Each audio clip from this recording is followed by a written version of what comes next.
தேங்காய் துருவல் இடியாப்புங்க. இது ஈஸியாக எப்படி செய்யலாம்னு பார்க்கலாம் வாங்க. வணக்கங்க, ஐத்தா சமையலரே. தேங்காய் துருவல் இடியாப்பம் செய்யலாங்க. இடியாப்பத்தை உதிர்த்து எடுத்துக்கலாங்க.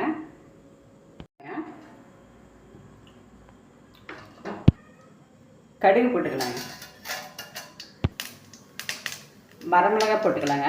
காரத்துக்கு தகுந்த மாதிரி போட்டுக்கலாங்க. கருவேப்பிலை போட்டுக்கலாம். பெருங்காயத்தூள் போட்டுக்கலாங்க. 1 கப்பு தேங்காய் துருவல் போட்டுக்கலாங்க. ஸ்டவ்வை செம்மலை வச்சுட்டு வறுக்கலாங்க. உதிர்த்தி வச்ச இடியாப்பத்தை போட்டுக்கலாங்க.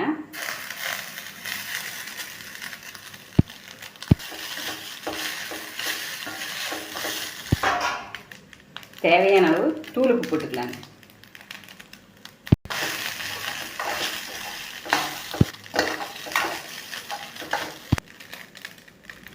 வறுத்து வச்சு வேர்க்கடலை போட்டுக்கலாங்க.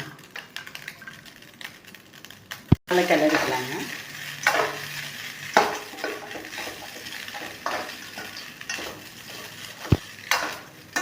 தேங்காய் துருவல் இடியாப்பம் ரெடி ஆயிடுச்சுங்க. துருவல் இடியாப்பம் இது மாதிரி செஞ்சு சாப்பிடுங்க, டேஸ்ட்டாக இருக்கும்.